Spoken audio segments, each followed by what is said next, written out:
On January 18, 1837, the banks of the Trinity River in Texas were stained with the blood of both settlers and Native American warriors as a violent ambush unfolded. This bloody encounter between a small group of Texas Rangers and a fierce Comanche war party would go down in history as one of the most brutal and significant skirmishes of the early 19th century in Texas. For the settlers, it was a stark reminder of the dangers they faced on the frontier. For the Comanche, it was a battle in their ongoing struggle to protect their ancestral lands from the encroaching settlers. The event has since become a powerful symbol of the unyielding conflict that shaped the destiny of the region. Central to this story is Abram England, an 18-year-old survivor of a previous Comanche attack, whose courage and resilience during this harrowing encounter would come to define his legacy. England, like many other settlers, had been driven by a profound sense of loss and a need for retribution, which led him to join the Texas Rangers, a decision that would ultimately shape the course of his life. The ambush was not just a violent clash, it was the culmination of decades of escalating tensions between Native American tribes and settlers who had staked their claims on the vast, untamed lands of Texas. In the 1830s, Texas was a land of contrasts, a place of boundless opportunity and constant peril. The region, which was originally inhabited by a diverse range of Native American tribes for centuries, had become a focal point for settlers seeking to carve out new lives in the West. These settlers were often driven by dreams of prosperity, seeking fertile soil, vast open spaces, and a chance for a fresh start. But the reality of life on the Texas frontier was far harsher than most had anticipated. For every opportunity, there was danger lurking just around the corner. The Comanche were one of the most powerful and feared Native American tribes in the region. Known as the Lords of the Southern Plains, the Comanche were expert horsemen and warriors, skilled in the art of raiding and warfare.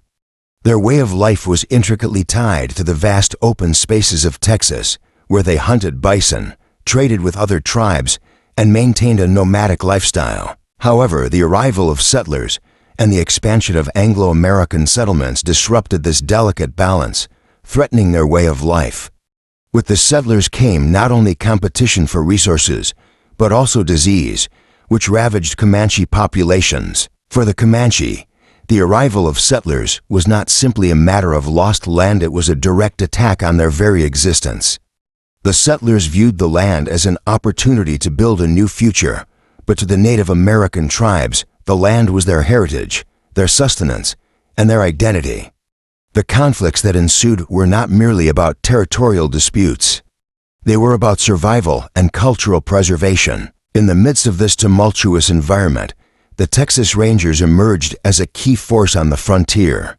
Formed initially as a volunteer militia, the Rangers were tasked with protecting settlers, scouting the wilderness, and engaging in combat with hostile Native American tribes.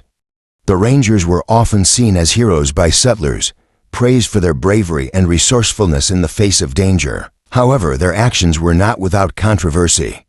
Their aggressive tactics and reprisals against Native American tribes often escalated the violence, leading to cycles of retaliation that further deepened the divide between settlers and indigenous peoples. The Rangers' role in the Texas frontier was complicated. On one hand, they were the protectors of settlers, keeping them safe from Native American raids. On the other hand, their aggressive campaigns against Native tribes often led to massacres and brutal reprisals. For many Native Americans, the Rangers represented the violent expansion of foreign settlers and the destruction of their traditional way of life. The ambush at Trinity River would serve as a stark reminder of the Rangers' vulnerability and the fierce resistance they faced from the Comanche. To understand the full significance of the ambush at Trinity River, one must first consider the pivotal events that shaped the lives of the men involved. One such event was the infamous Parker's Fort raid in May 1836. This was a brutal attack carried out by the Comanche, who overwhelmed a fortified settlement near the Red River. The Parker family and their neighbors had established a small community, relying on cooperation and vigilance to survive in the wilderness.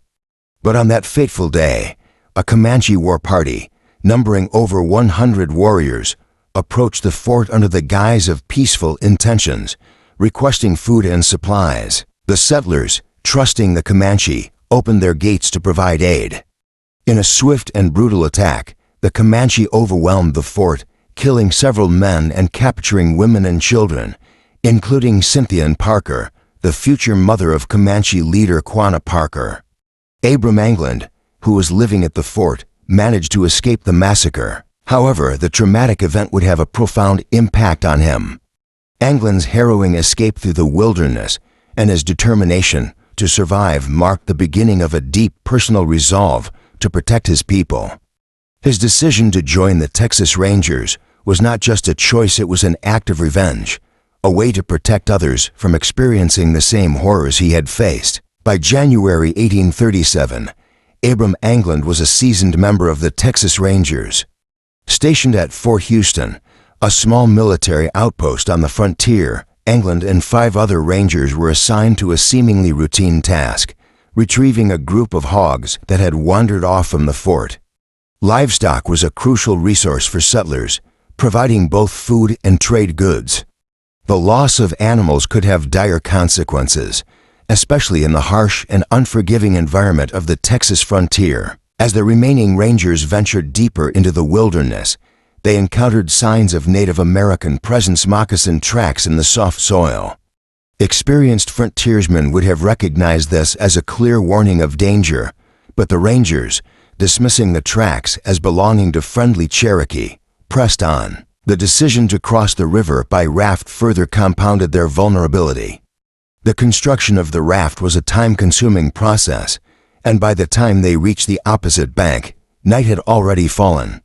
Exhausted and unaware of the Comanche war party lurking nearby, they sought shelter in a rocky overhang near the river. The Comanche, numbering around 30 warriors, had been observing the Rangers from a distance. Skilled in the art of stealth and ambush, the Comanche waited for the opportune moment to strike. At midnight, the stillness of the night was broken by the haunting war cries of the Comanche, signaling the start of the attack. The Rangers were completely caught off guard. Arrows and bullets rained down on them, and in the ensuing chaos, each man fought for his life. David Falconberry was among the first to fall, struck by gunfire. Columbus Anderson, mortally wounded, managed to cry out a warning to his comrades, urging them to flee. His final act of bravery gave the others a chance to escape. Abram England, despite being struck in the thigh, displayed remarkable courage. Overcoming his pain and fear, he threw himself into the icy waters of the Trinity River. Despite his injury, England swam across the river, evading the hail of arrows and bullets that pursued him. His survival became a symbol of the resilience of the frontier settlers, driven by a fierce determination to protect their homes and families. Evan Falconberry, separated from the group during the chaos, fought valiantly, using trees for cover.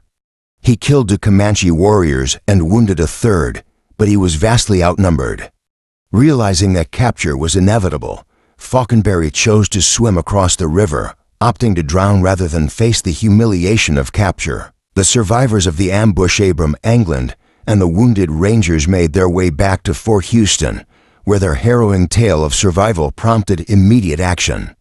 Captain Haggard, the fort's leader, organized a rescue party to search for the missing men and recover the bodies of the fallen. What they found was grim. David Falconberry's body lay near the riverbank, covered with grass, a traditional sign of respect left by the Comanche.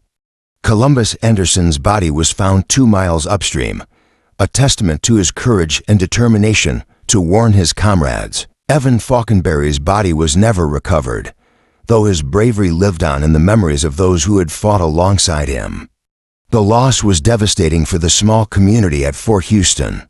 The ambush at Trinity River served as a powerful reminder of the constant dangers settlers faced and the harsh realities of life on the Texas frontier. For the Comanche, the attack was part of a broader strategy to protect their lands and way of life. In the face of increasing settler encroachment, raids and ambush were necessary tactics for survival and resistance.